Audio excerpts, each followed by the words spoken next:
Oh man. Hey, Old Man on the Mat crew, this is Tony Jones coming at you with another great episode of Old Man on the Mat. Guys, I'm excited. As you always know, I always say I'm excited, and I hear all the time in the feedback, stop saying you're excited.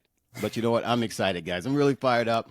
And once again, guys, thank you guys for all the support you guys been doing, all the comments. I love all the feedback. You have more coming in, the good, the bad, and the ugly. I just use them all.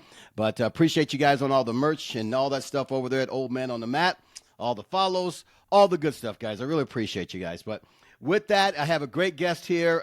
We've been going back and forth. I found him on TikTok. I love the things that he put out, the things that he's always talking about, bettering yourself in martial arts and Brazilian Jiu-Jitsu in particular, and not killing anybody. So I'm really excited about it. This guy is a Marine combat vet. He's a Brazilian Jiu-Jitsu practitioner. He's also the owner of the Big and Bad TikTok page, Still Rolling BJJ. I love that, man. Old Man still rolling. With that, I give you Matthew Montgomery. How's it going, brother? It's going really well. I appreciate you inviting me on. Oh, good stuff, man. Where are you? Where you live? I'm in Columbus, Ohio.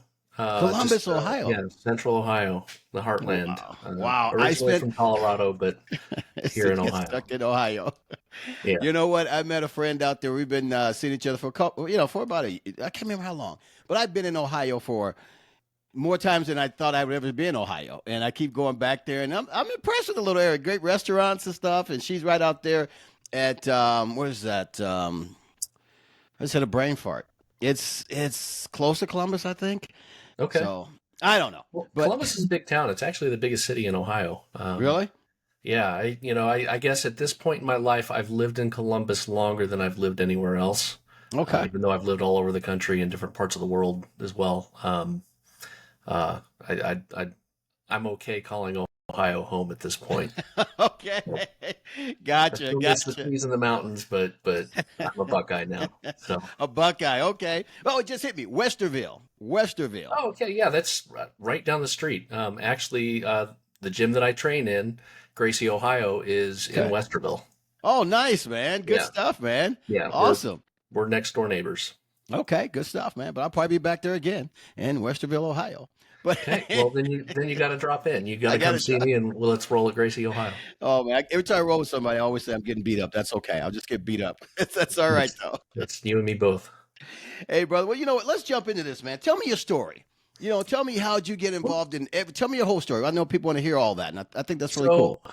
I'm a blue belt, but I've been training on and off for more than 20 years at this point. Wow. So when I was in the Marine Corps, I remember sitting in a little E club in Pohang, Korea. Um, it was basically some picnic tables in a metal shed kind of thing where you Okay. could get some beer and some meat on a stick. And they had these TVs that had VCRs, and they were playing these VHS tapes of the first few UFCs, and this is like 1999-ish. Okay. And all of us were like, holy cow, what is this guy Hoist doing Yeah. to these guys that look like they should smash him? And being jarheads and in an AAV unit, we wanted, we're not grunts per se, but combat arms, you're interested in things that are going to make you a better fighter, Yeah. a better war fighter. And so that kind of idea of I need to know what to do on the ground, especially actually if I back up even further, I got into a fight with another private when I was a private in schools, and he was a wrestler, and Oh and man. I didn't know what I was doing. Yeah. The Uh, grinder. Yep, he shot a double. Had me flat on my back, and I was like, "Shit, I do not know what I'm doing here." Yeah. And that was Yeah. an eye-opening thing. So I see Hoist Gracie on these little TVs in Korea, and then fast forward, this is probably around 99, 2000. The Marine Corps rolled out MCMAP, which is the Marine Corps Martial Arts Program. And what that was is they went from an old system of hand-to-hand called line training that we all joked was going to get somebody killed out in the streets, um, Okay. to something that actually was incorporating some of the aspects of jiu-jitsu and judo and some boxing, but we were learning real basic stuff. Yeah. I came out of McMap with an arm bar, Okay. couple basic things. No flying arm bars or anything. No Barabolos, none of that. There was no Southside game. It was at a minimum, it was basic, but it was actually much more effective than what they were teaching before then. Okay. And so I went to Iraq. I deployed as with 7th Marines in the first part of the war in Iraq in 2003. Oh, wow. We were the initial push into that country. We did the march up to Baghdad, and then Wow. ultimately ended up, we our unit helped tear down the statue that everybody saw in the news. Wow. Appreciate you, man. And rather, Appreciate you. I've got some stories from that period of time. So I came back from that and I got out of the Marine Corps and trying to figure life out. And there's an adjustment period when you get out of the military, especially as an enlisted guy. Yeah. Especially at the beginning of the war, where they didn't really have any kind of like a decompression time or anything really set up beyond a day of what they call taps and SEPs and taps, where it's like a 2-hour resume class, and off you go. Yeah. So I landed in Columbus. I had a pregnant wife at home, and now I had to figure out what the hell I was going to do. And so started working. And I was dealing with some stuff, and so I decided that I wanted to find a jiu-jitsu gym here in Columbus, and so I started looking around. There was Gracie, Ohio, but it was up in Westerville, and I lived on the opposite side of town at that point. And then there was another place. It was a Japanese jiu-jitsu place, and so I started training there. Yeah. And I didn't have any idea the difference between Japanese and Brazilian Jiu-Jitsu. Yeah. Night and day. Yeah. No idea. Yeah. So I went in there and I was doing pretty well and liked it, but I ended up stepping away from that because I ended up actually landing on the Ohio State football staff.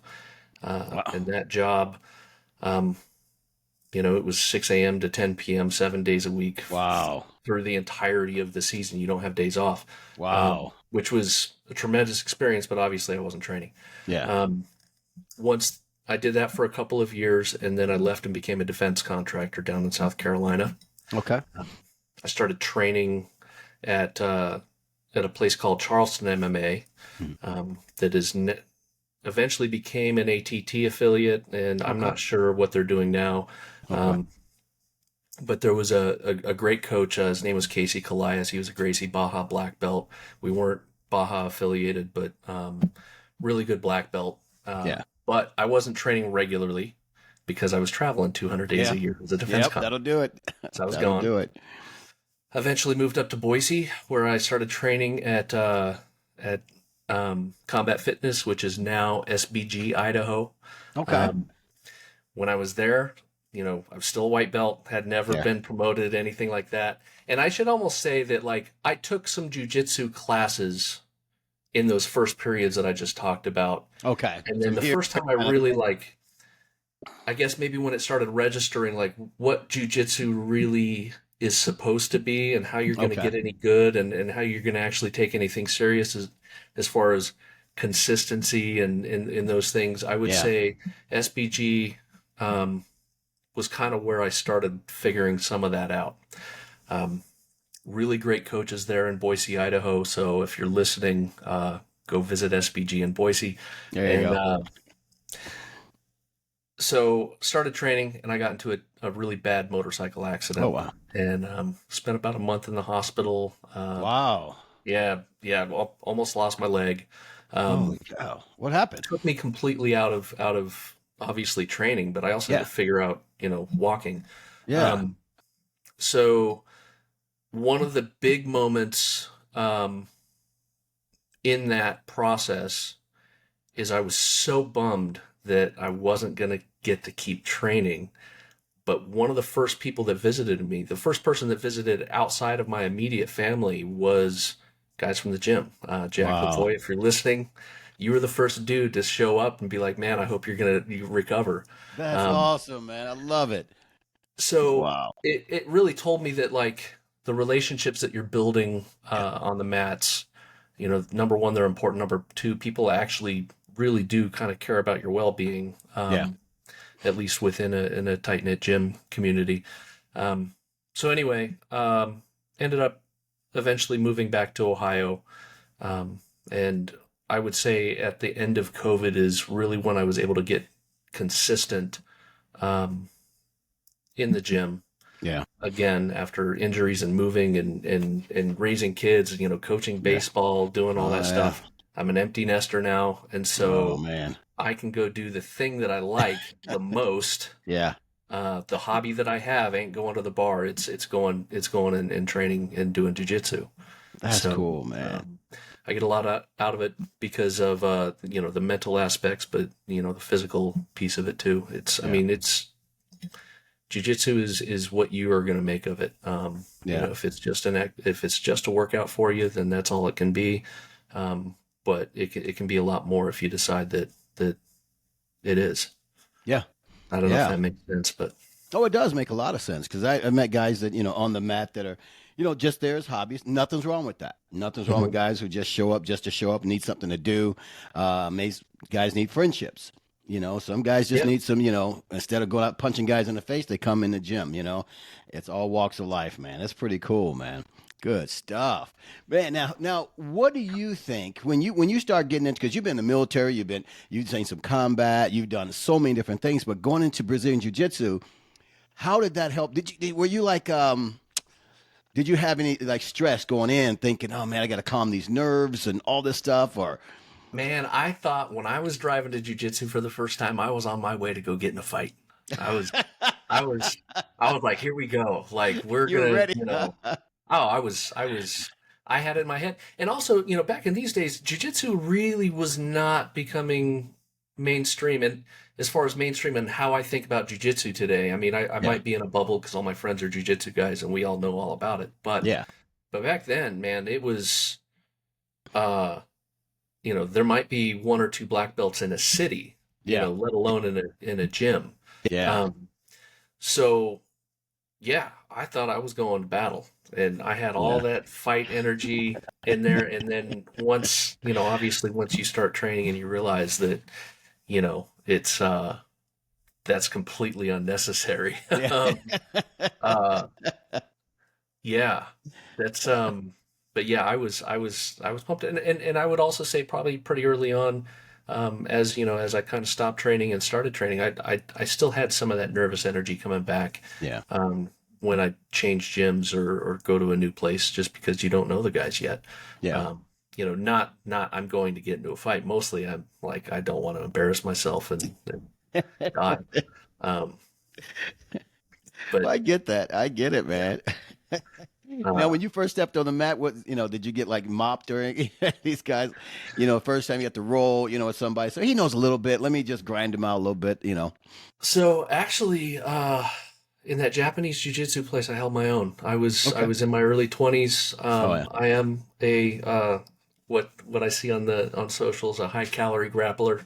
I'm about 250 pounds. Gotcha. Gotcha. So I was in good shape and hanging in there. And in that Japanese jiu-jitsu, there was one purple belt, and then you Yeah. had this black belt that wasn't rolling with anybody. Yeah. Um, and so everybody else were all like just young dudes that had no idea. Yeah. Um, the eye-opening moment was when I moved down to Charleston and thought, "Hey, I've been doing a little bit of this jujitsu stuff." I walked in there with a whole lot more confidence than I should have had. I think I tried Oh, to I think I tried to Americana the instructor um, okay.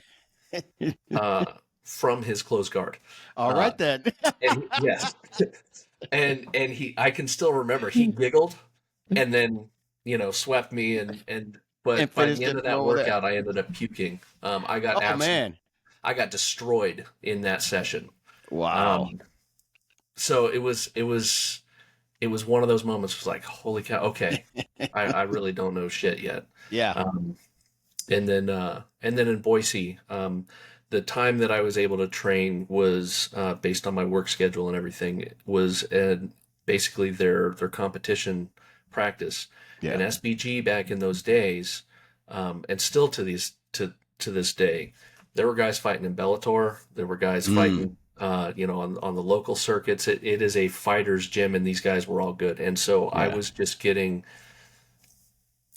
not in a malicious way, but I was getting absolutely just wrecked He every was just a single round, Uki. every time, Oh yeah. Oh every yeah. round of every practice. I was getting absolutely murdered.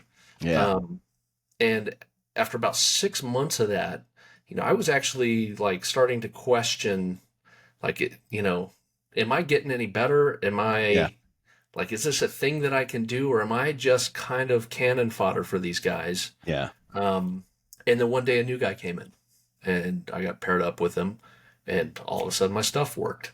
Everything I there was it is. working them. I Yeah. was, I was getting positions. It was like, okay, all Yeah. right. So I am learning something. I am getting better. Yeah. I'm just training with people that are a whole lot better than I am right Oh now, yeah. Yeah. which is good. Absolutely. That's a good thing if you understand that. Yeah. Uh, Yeah. so yeah, that's I think that's the biggest thing where you see a lot of guys quitting a lot. You go in and they'll stick around for a month, maybe two, and mhm. then they can't get past the excuse my French, getting their ass kicked. You know what I mean? Because it Yeah. sucks. It really sucks, man. Until you realize what you're in, what you're trying to accomplish. You're trying to figure that puzzle out. Well, if you don't have a healthy ego, Yeah. that's I've heard it a bunch of times. That the douchebags get sorted out at the door, kind Oh, of. fast. If you can't handle, and I know almost anybody else that's ever been on a podcast that has any experience in jujitsu, if you cannot handle losing Yeah. over and over and over and over again, um, and if you can't recognize that it's just part of the process to Yeah. improve, you're going to quit. You You gone. know, Yeah. and then the other piece is getting into. I actually was just talking about this the other day. Um, when that initial lust for training, Yeah. like when that white belt is no longer super crispy anymore, Mm-hmm. uh, you have to find reasons why you love this thing that you're doing, because it's difficult and you're Yeah. losing a lot and you got bumps and bruises and you're sore and all of these other things. You have to have a strong why you want to train and keep training, because eventually, like any new relationship, eventually that initial like first excitement's going to leave. Just gonna leave. Uh, Yeah. Yeah. so if you don't love it at that point, or understand what your goals are and where you want to go with it, um, then it makes it hard to keep going. Oh, So absolutely. it's important to understand, why you got into it in the first place.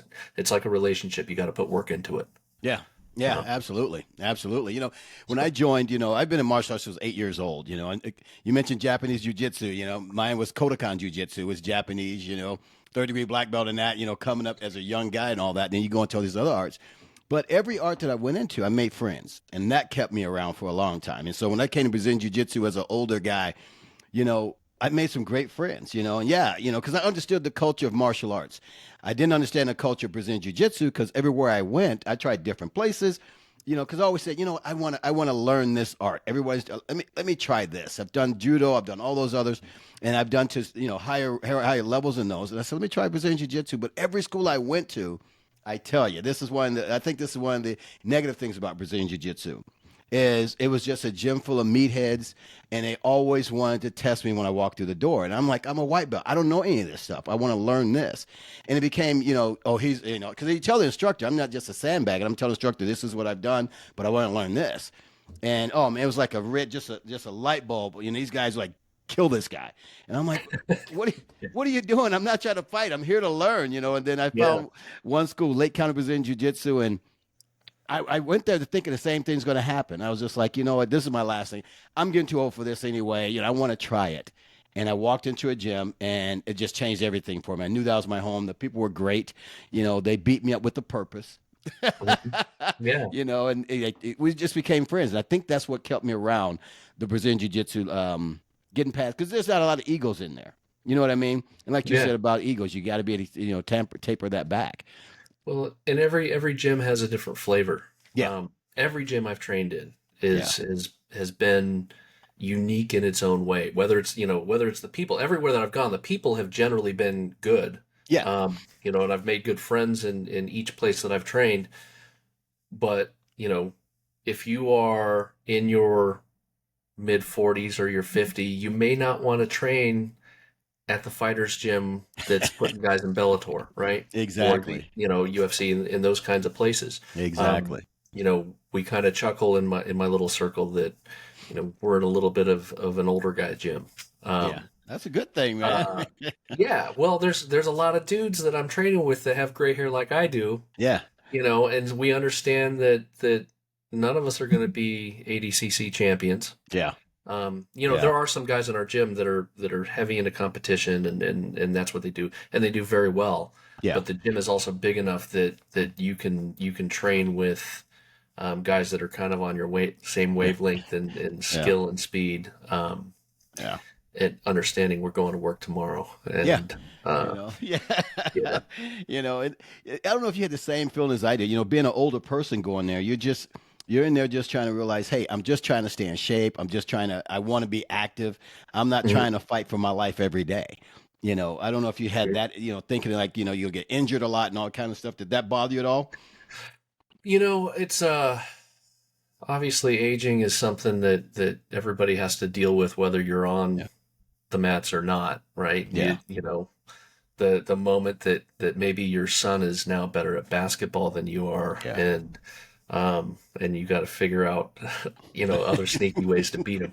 Um, so I think jujitsu is kind of the same thing. Yeah. Your motivations and your goals for training might be different, but you are much more aware of your mortality. Yes. And so, Yeah. training in ways that you can be consistent, because it's not a sprint, it's not even a marathon. It's a lifetime endeavor if you want to train, you know, until the belt's been black. Yeah. Um, so you have to train in a way that you can keep training tomorrow. Yeah. That's one of the kind of the questions that I have a lot, even for myself, is, when it comes to competition. And I know that a lot of people are like, you have to be competing to be legitimate and da da da da. Yeah. Yeah. Nah. I think that I will compete more, um, but I'm not. That's not the center of why I'm doing jujitsu. Yeah. Competition is not what that is, and the reason for it is, if I go and compete and I get my arm snapped, or I tear something, or something that takes me off the mats, Yeah. now I can't do the thing that I enjoy doing because Yeah. I wanted to do it there. Yeah. Um, Yeah. and so I'm aware of that. I will compete more because I do like the idea of testing myself, but I'm not going to be one of those every weekend guys, Yeah. that has to hit every competition and train super hard all the time. Yeah. There are classes where I coast. I coasted a little bit this week because my back was a little torn up, and Yeah. I get it. and so, take it easy. You still go, but you you, Yeah. you can choose your roles and you can choose your pace. That's true. So But that was a challenge of mine. Coming in or being older, working out, and you don't realize your mortality, as you were saying earlier. You do it's there, but you're still trying to keep up with the young guys, and because you want to be a part of the team, you want to be there, and because if you don't show up, maybe this other guy doesn't have anybody to work out with that day. You know what I mean? yeah, So I was trying to go 3 or 4 days a week straight, and I just had to realize, this old body ain't gonna take all that. Because you yeah, fall in love with these guys. You want to help these guys because you may not be the best guy out there, but you're trying to help those guys get better. But that was a hard part for me to not, I won't say step back, but to taper off a little bit because I got to heal between each classes, the whole thing. Was that hard for you trying to step back a little? Not step back, but to realize all that. yeah. I think pacing's been critical. In my group, we have a guy that he is the dude that when he locks onto something, he is Hmm. he is all in, Oh like man! both feet, and he'll drag you with if you're willing to go. Wow! But he's also in his 50s, Wow! and he was training. He was training probably 6 days a week. After already running and after lifting at lunch, he would Oh go to man! jujitsu. And if you in There's our some group, we're like, anomalies dude, out there, man. you Hey. are gonna get it. Well, we told him a bunch. You have to let your body recover. Yeah. Eventually, he tore his shoulder up and had surgery, and Yep. kind of derailed some things. You know, as far as his progress went at the time. You know, he'll be back and everything, but I'm super aware of knowing that I have to take care of my body so that I can keep training. And some of that's recovery, and some of that is pacing myself. I typically, personally, to my own detriment at times, I don't refuse a roll with anybody. Yeah. Um, and I think I get away with it because I'm not massive, but I'm generally one of the bigger people on the mats. So I can manage most people as far as like if it's a spazzy white belt or somebody new. Or I can just kind of say, hey man, like I'm kind of banged up. Let's go slow if it's a new experience.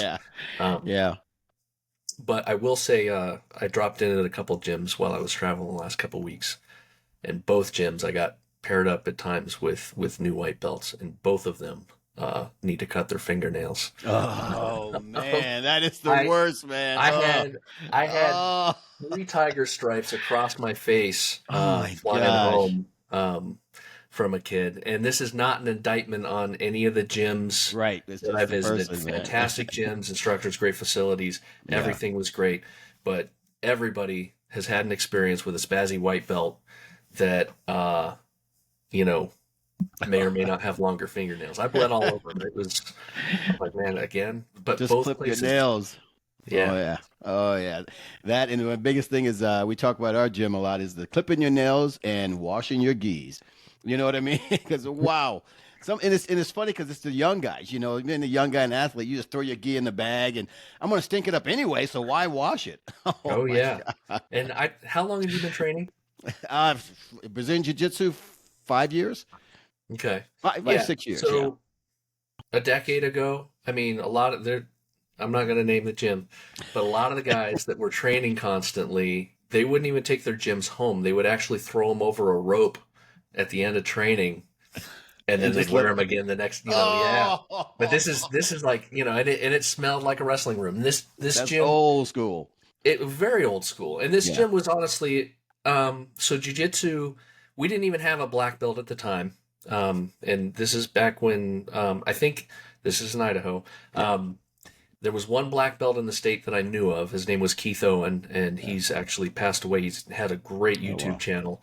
Wow. I didn't train at his gym, but at what is now SBG, Hmm. it's a wrestler's gym. Jesse Brock, Scotty Jorgensen, and Scott Tomets started that gym, Yeah. and Jesse Brock and Scotty Jorgensen were all Pac-12 wrestlers. Oh wow. And Scott Tomets was an Army Ranger, but with a wrestling background. It was very, very wrestling centric. Yeah. Tomets had been a black belt for like 8 or 9 years and Mm. never got promoted because there were no black belts to promote him. He wasn't training under a black belt. Wow. And so Oh eventually man. he actually went out to Portland and visited Matt Thornton Okay. and stayed out there for a few months to train up and earn his black belt under Matt Thornton, and then they Yeah. affiliated. And now there's, probably, half a dozen black belts in that gym. We've all Yeah. grown up. That's good stuff, But man. black belts were hard to find back in those days. Yeah. And some of those old school things like not washing your gi, every time. Oh. Oh. Yeah, much different deal, man. Like it was heavy metal and it was a different day. Well, Now I'm totally stoked that the gym I'm in, we clean the mats after every every class. There's breath mints in the bathroom. there you go. Mouthwash it. Yeah, there is. There's literally Yeah. mouthwash in the bathrooms. Yeah. Nice, like our head coach at Gracie, Ohio. His name is Robin Giesler. And I train there because number one, he's a tremendous human being that Yeah. I could, he's the guy I want to be, and that's the guy that and I'm not into like instructor worship or anything like Oh, that. I get what you're saying. Yeah, I get it. But if I'm going to put this much time and energy into getting a black belt, I want the guy that's tying it around my waist to be somebody that I have 100% respect for. Respect for. Yeah. But cleanliness is an important thing in our gym. Yeah. So you better Yeah. have a clean gi. Don't come in there with coffee breath. Yeah, that's awesome. You got to be clean. Yeah. Um, Yeah. But that's So pretty cool though, man. Because coming from traditional martial arts, like I said, since 8 years old, I don't think there's been a year that I've been off the mat somewhere in all my 39 years. I'm gonna stick with that age, all right? No, no yeah, one's putting a five in front of anything yet. But anyway, but but what surprised me about Brazilian Jiu-Jitsu is it was literally the chewing gum and music playing on the mat. I was just thinking, because even when I had my own gym, I was taught traditional martial arts, the whole thing. So when I go learn Brazilian Jiu Jitsu, I'm doing the whole bow, the yes sir, the whole. And I still yeah, do that. That's just who I am. yeah, But to see these guys playing, music in the background, rocking it out, chewing gum on the mat. When I'm rolling with guys, they got gum in their mouth. I'm thinking, does the instructor see this? yeah, That's crazy, yeah. man. And that's another piece of every gym having a flavor. Yeah, That's I've been in both types, where you yeah, bow, you turn your back to retie your belt, yeah, you do all of those things. yeah.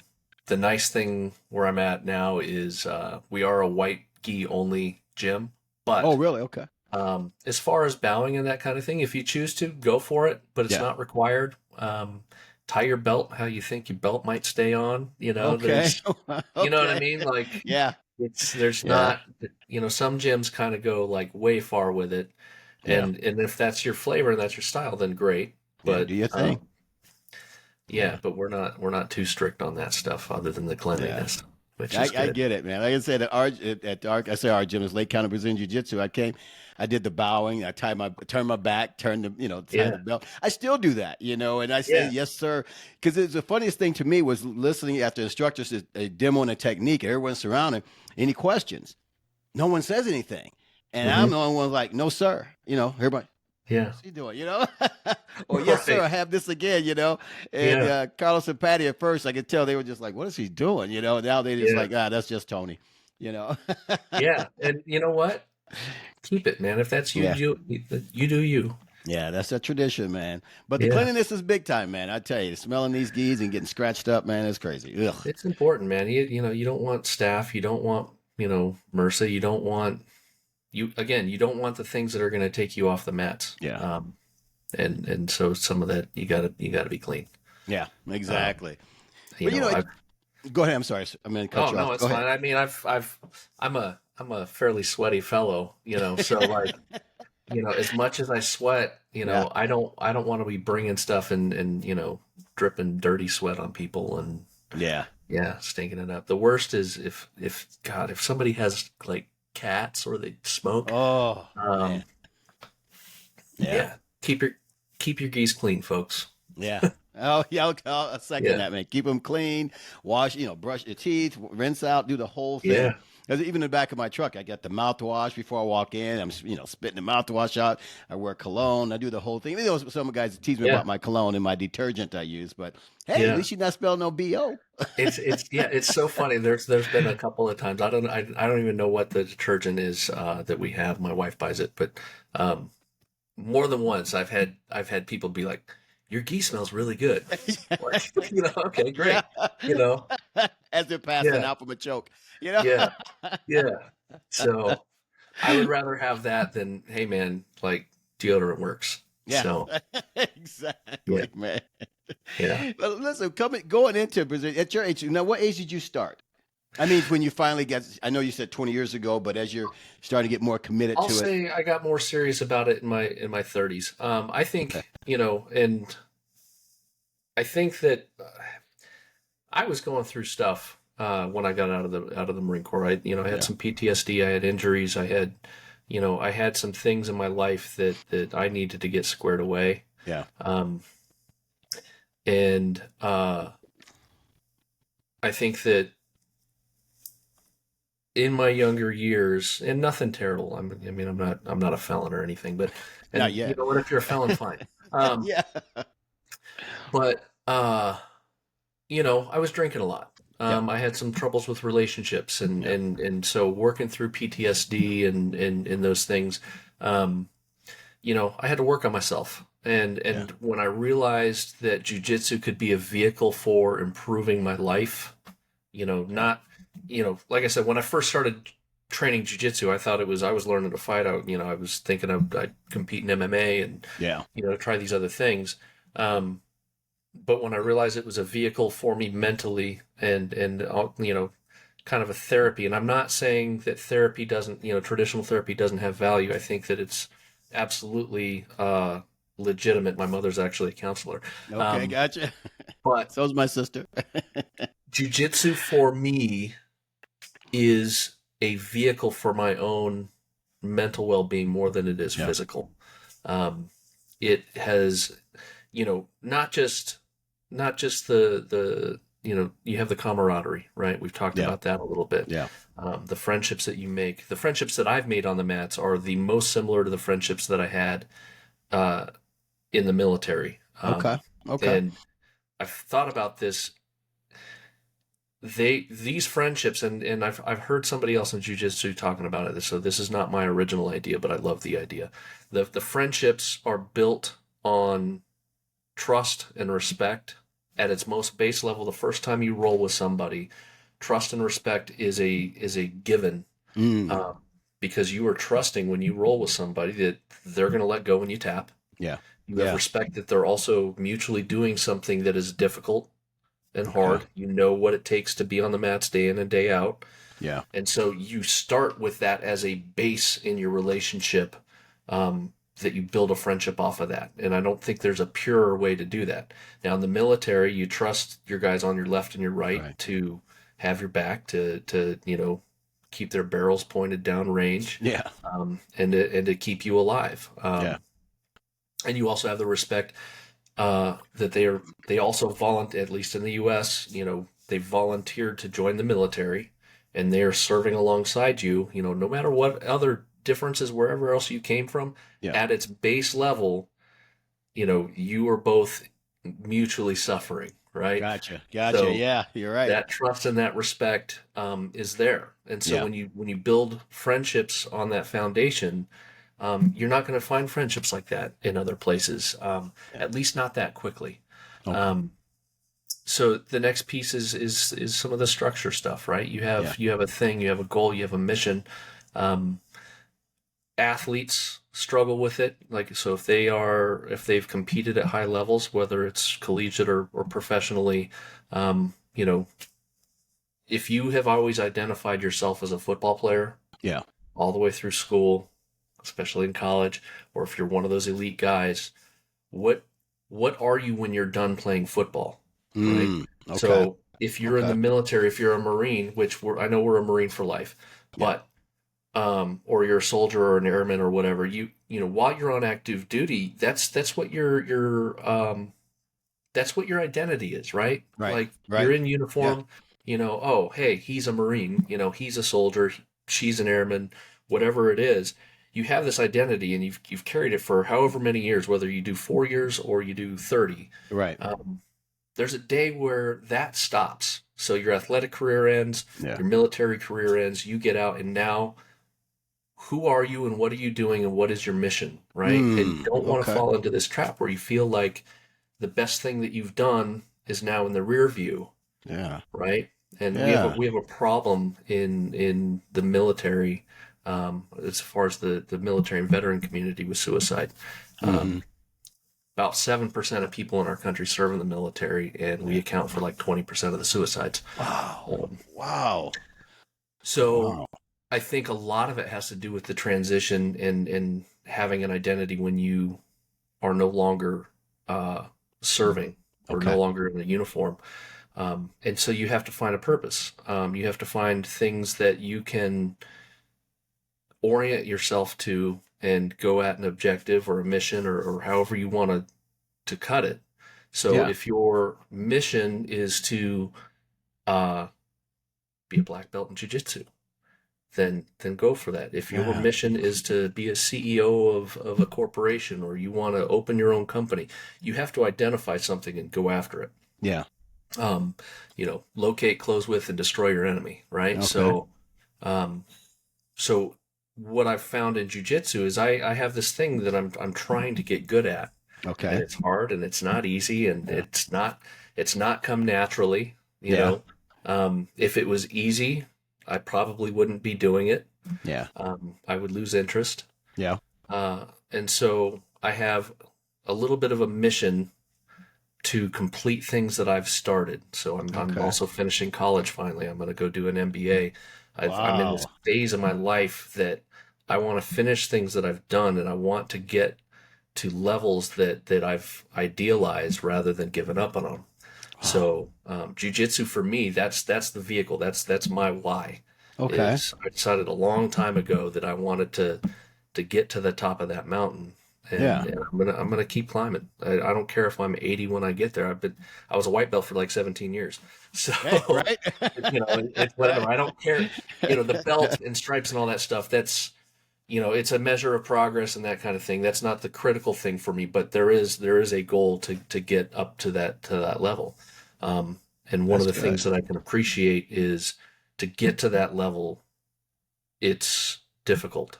Yeah. It's it's I don't know how many people become black belts that started training. Oh, Is it one in small number. 10,000? A small number, Um, man. Very small. Extremely small. Yeah. And then at least among the people that I train with, the criteria to get to that rank, and I listened to my coach talk in other podcasts where, obviously it has to do with mastery of Hmm. jujitsu, the Right. physical aspect, but there's also a character and a mentorship and ability to teach piece of the puzzle when he would consider somebody for wearing that rank, Okay. because there's a responsibility with that rank that, you know, and frankly, I feel like every gym should be like this, because we know how hard it is to get to that level. If you've been training for any kind of amount of time, you know how good Yeah. black belts are, Yeah. and purple and brown and, some blues. We know how good they are and Right. how hard it was to get to those points. Yeah. Um, if you have a black belt in Brazilian Jiu-Jitsu, people are going to look at you in a way that demands respect, right? So you Oh need to yeah. be a respectable person Yeah. to Yeah. carry that rank. And so that's another piece that's important to me, is Yeah. I know that it's a big mountain. I don't think that um, I don't think that should be taken lightly, when you can't be say, I'm not a role model. Yeah, you are, because you Yeah, walk you into are. that gym and every freaking white and blue belt and everybody else is looking at you to be that role model. And then Yeah. especially if there's kids classes and things like that, all those kids, are going to be learning from you. You're And absolutely right. You're absolutely right. so, um, so I think the character piece is important too. Yeah. And, you know, that's another way that jujitsu sort of permeates through all the other parts of your life. Yeah. You want to have the character, and frankly, you know, you want to eat healthy. You don't drink You as want to. much, Yeah. because you know what? When you do, you get destroyed on the mats the next. So Exactly. so Exactly. you're thinking about these things and how can I be healthy in it? And so it's Yeah. it's a vehicle for just optimizing yourself as a human being. That's really cool, man. You pulled so much from that, man. That's pretty awesome, man. Now, Yeah. do you think a lot of that comes from your military background or just where you're made? Um, I don't know that it comes from the military background. I think, my military experience was kind of a wild one, man. Okay. Amphibious assault vehicles in the Marine Corps are uh, it's a rough life. Okay. It's I joke that taking the Marine Corps is like if you combined a fraternity with a prison population. Okay. Um, and, Okay. and it's, I mean, seriously, like you're pulling from people from all over the country and actually the world. We had a lot of guys that, were from other countries serving in the military to earn citizenship. Yeah. Um, but some guys are coming from, this. I grew up in the mountains in Colorado. I was a poor little mountain kid. Oh wow. Um, you got, I served in Iraq on my vehicle. We had a guy from the projects in Chicago. Oh We man. had me from Colorado. We had a guy from the hills of Pennsylvania, and who am I leaving out? Ashcroft is up in Idaho. Um, Man, so just all around. Wow. yeah, Yeah. but we all have to kind of coexist. So you have obviously, like I said, the trust and respect aspect where, we're all wearing the same uniform, doing the same Yeah. job. But there's also a lot of drinking. Yeah. Um, a lot Yeah. of us didn't necessarily grow up with the strongest home lives or role Yeah. models or those kinds of things. We came from rough situations, a lot of us, Yeah. and then you throw us all into a barracks, or you go to the field. You're in the middle of the desert. That's what you have, and this is who you are. And so, a lot of fights, a lot of roughhousing, a lot of Yeah. there was a lot of drinking, and then you go to combat, um, Wow. and actually, I think we had fewer Marines died in the first year of the war in Iraq than we did in the last year of peace. Um, Really? and so we joke that Wow. combat's somehow safer for us. Oh, Uh, man. because Oh, guys weren't man. out crashing cars and Yeah. doing all the other stupid stuff that 18 to 20-year-old men and women Yeah. do. I I get it. speak from a standpoint on the military experience as far as men go, because it was an all back in those days it was an all male unit. Yeah. Women were not allowed to have our jobs, um, and only 7% of the Marine Corps is female, Okay. in general. But yeah, so you have a bunch of dudes Yeah. with some Spartan rules. Yeah. And yeah, so kind of a crazy time. And then I think I also had some stuff growing up that were difficult. Mm. I had a biological father that wasn't really involved, Yeah. and he ended up spending a good portion of my childhood in prison. Wow.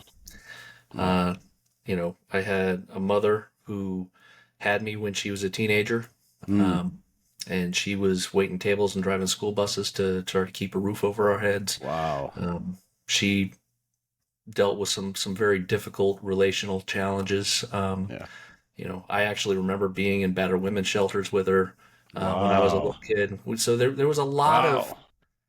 difficult and challenging things that I kind of came up with. Yeah. And then you also throw that military experience on top of it. Yeah. And then, even in my civilian life, man, I had a lot of stuff that I had to learn. Yeah. Um, my maturity took some time. And Okay. That's okay. so, eventually I settled down Yeah. and, I've been able to raise a couple of kids and, um, you know, I'm married and have Yeah. a great job and career. And, um, I'm in a place in my life where, uh, I would never have gotten to if I didn't decide at some point that I can either give up, Yeah. um, or I can crawl up and out. Wow. And I would say that was about it. That probably around the time that I was in that motorcycle accident. Really? Yeah, I was at the lowest point in my life at that point in my life. Wow. It wasn't just the motorcycle accident. I was going through a very rough divorce, Hmm. custody battles, and I was part of the problem. Yeah. Um, Well, at least you can admit that, right? That's good. Yeah. yeah, I Yeah. mean, I think everybody. When marriages break up and those kinds of things, yes, you can have one. You can have a major event that maybe one party was a part of, but Yeah. it always takes two to tango. That's And what I always say. Yeah. Absolutely right. so Yeah. yeah, I had some stuff to figure out, and I wasn't dealing with things the right way. I was Yeah. drinking a lot, and so that accident, I was drinking. Um, Oh, wow. so it came with a DUI. Yeah. Um, I ended up eventually I checked myself into the VA, um, and took a month inpatient to get my head straight. Really? Okay. Yep. Wow. Uh, this is a little deeper than I was expecting to That's to okay, put on the brother. internet, but People need to hear um, you, man. we'll go with it. You'll help Um, some people. I promise you. I guarantee you. so yeah, so I went through like a residential substance abuse Yeah. program, Yeah. and a lot of it, I don't know that I was, I wasn't doing drugs, but I really had to figure some things out because the alternative was going to put me in the grave. Okay. I was riding my motorcycle in a way that would have killed me. Wow. Um, and I got lucky that all I had was a broken leg and, Yeah. a DVT clot. And, Wow. and, so when I finished that, yeah, I decided I could, I could either get my shit together or I could freaking flame out. And, There you go. so I made a decision that, I'm gonna go be a better dad, a better person. Wow. That's awesome, man. Work hard, improve. Yeah. I didn't really have a career at that point in my life. Yeah.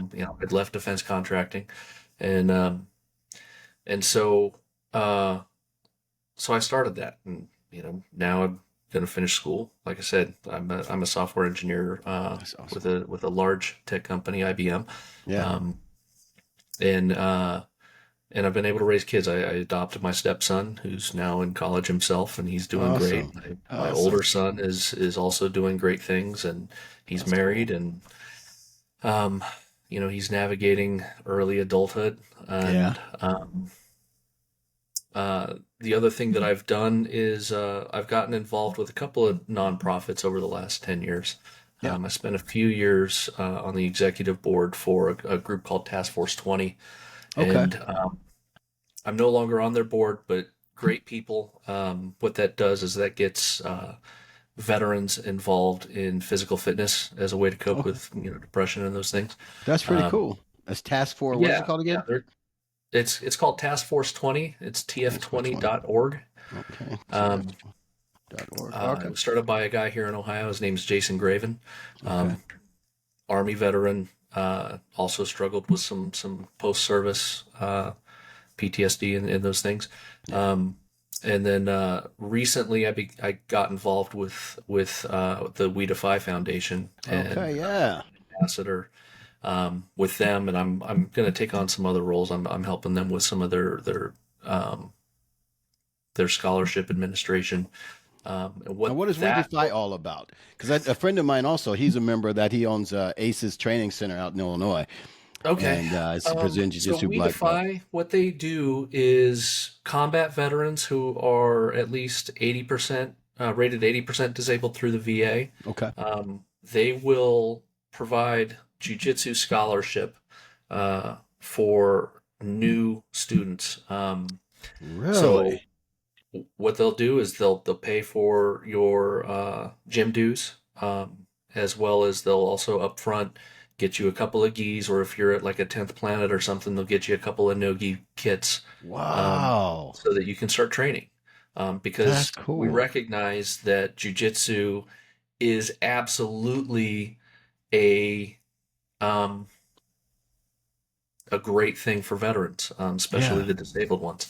And we, at We Defy, we call, we refer to our members as athletes.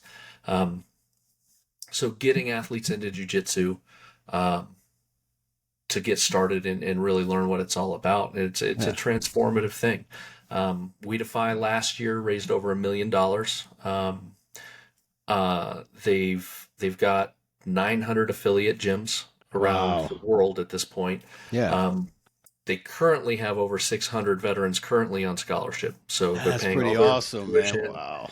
They've got them in gyms. Gyms can be affiliated, and they get evaluated. We vet the gyms that can be affiliated, and we'll do fundraising and those things, but we'll also place athletes in these gyms and provide mentorship so that it's not just a thing where we're throwing a guy in a gym and, hey, go swim, bro. Right. So they'll have a mentor that'll get assigned to them so that, there's checking in so they can bounce questions off. Hey, this is what this is like for me is, those kinds of things. And we bring people into the community. So, so at least right now there's at least 600 of them out there training a couple times a week. That's pretty cool.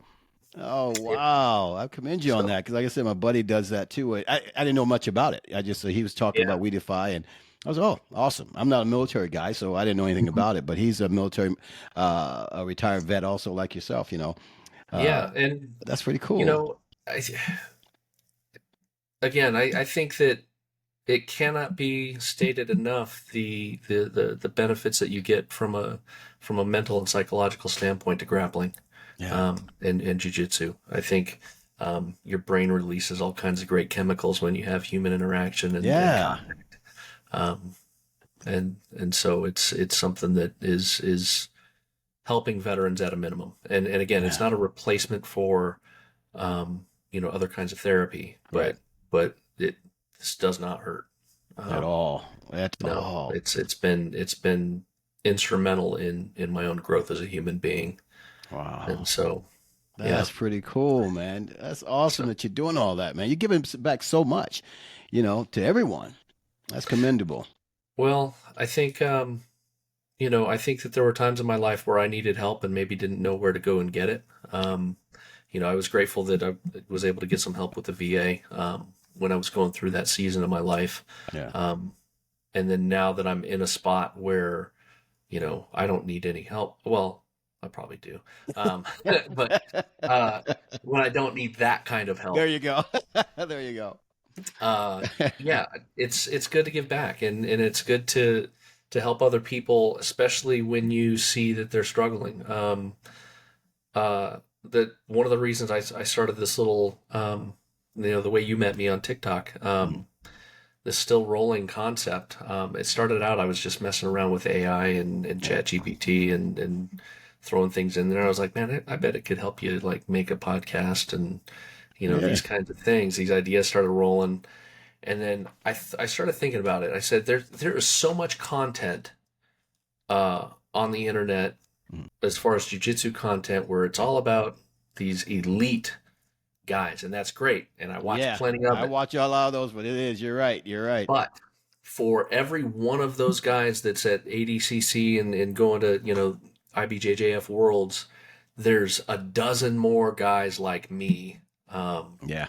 middle-aged dads, Yeah.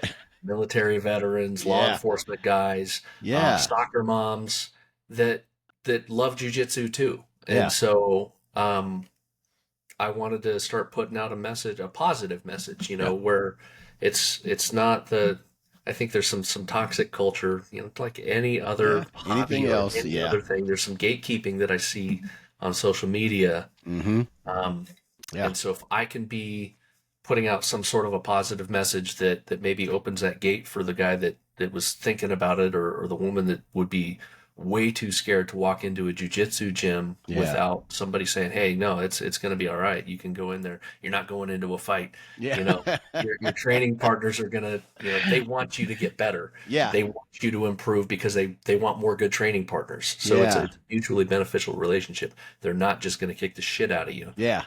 Um, that's what it is. And then, That's I cool, don't want man. white belts to quit. Um, Yeah. That's so cool, man. uh, yeah, I and love that. honestly, I would have done it before, Yeah. but I'm just a blue belt, and so I But was like, man, but most people think that, but you have a I lot to know offer. We have a lot to offer at Blue Belts, man. You have a lot to offer, man. there's some perspective there, right? Yeah, big time. There's another podcast called My White Belt Podcast I that you know I heard of that one. Yeah. yeah, that thing took off when he Yeah. started it. He was only a few episodes in, and there were a lot of people listening to him. Oh yeah. Great, great podcast. Yeah. Yeah. But obviously that message resonates because there's so many of us that are training that are not going to go be competing in CGI, right? Yeah. Um, Exactly. so Exactly. That's pretty we can unique, put some man. positivity in the world. I think that makes everybody better. Well, like I said, I love the stuff you're putting out there, man. Big time. Thank- The same reason I started Old Man on the Mat. What's the name? Old Man on the Mat. Yeah. You're out there Yeah. trying to stay alive, man. I love the stuff you're putting out there, man. Still rolling, BJJ. I watch you a lot. I'm sure if you can see who's looking at your stuff, I'm on there looking at it. Every time it pops Yeah. up, I'm saying, what's he saying today? Okay.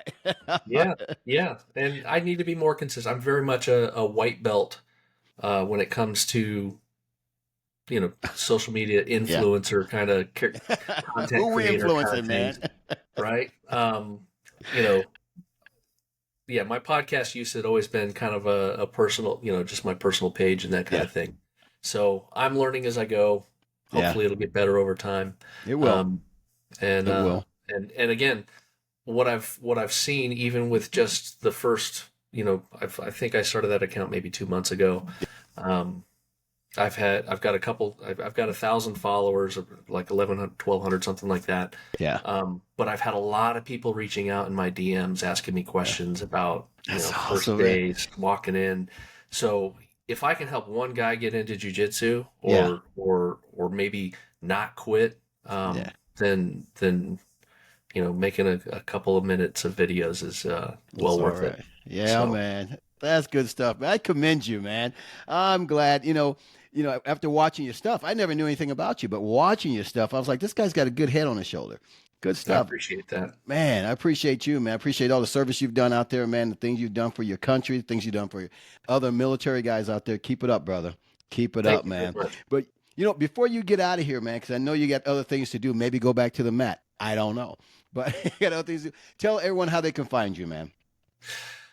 So TikTok and Instagram, still rolling BJJ is how you can find me. My Instagram, I'll be honest, I have not put as much energy into it. I haven't gotten traction there yet. So the TikTok side of things is where I'm posting more consistently. Yeah.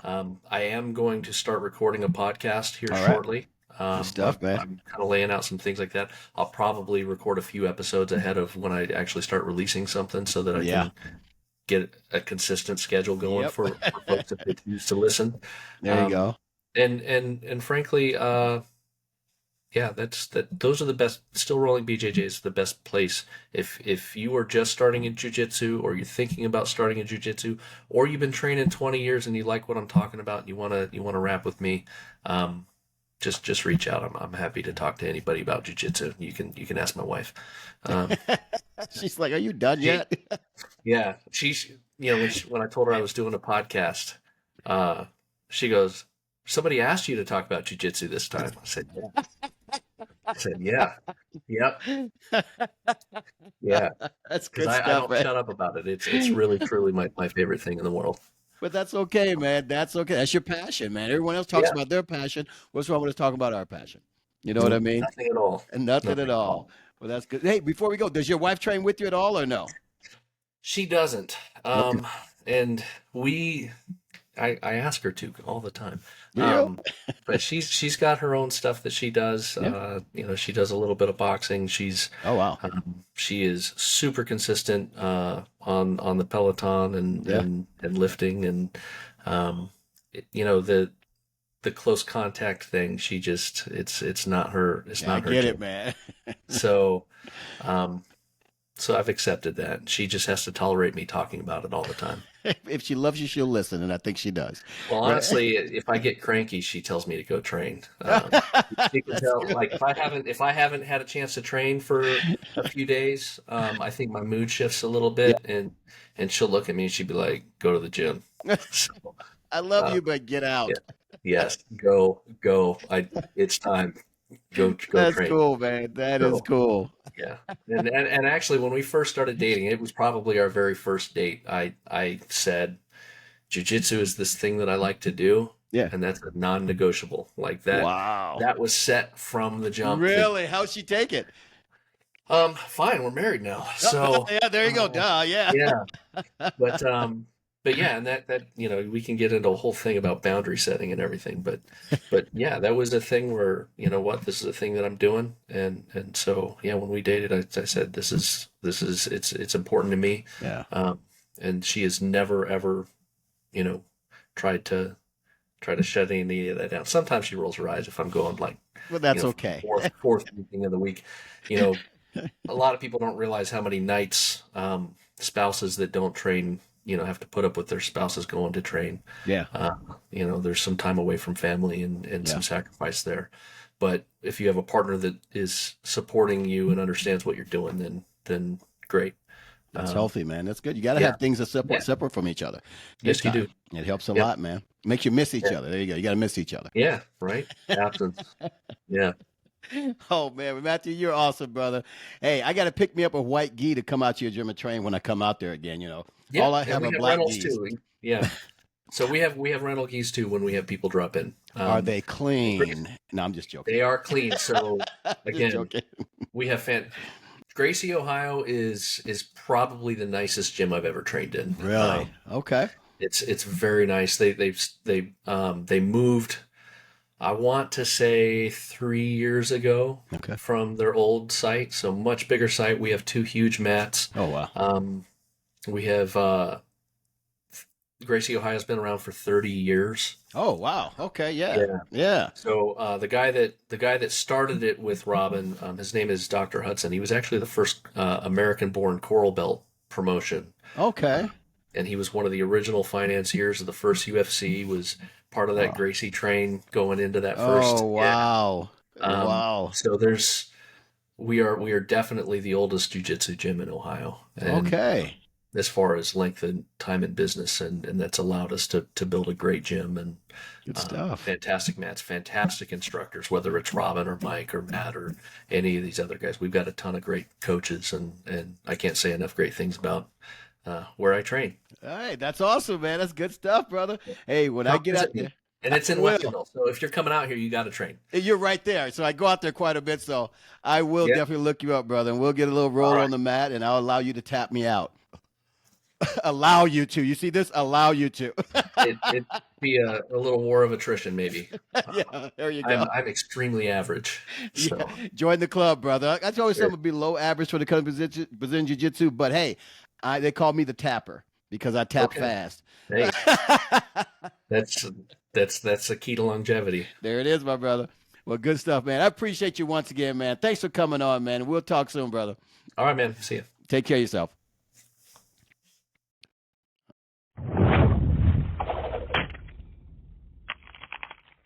Oh, man.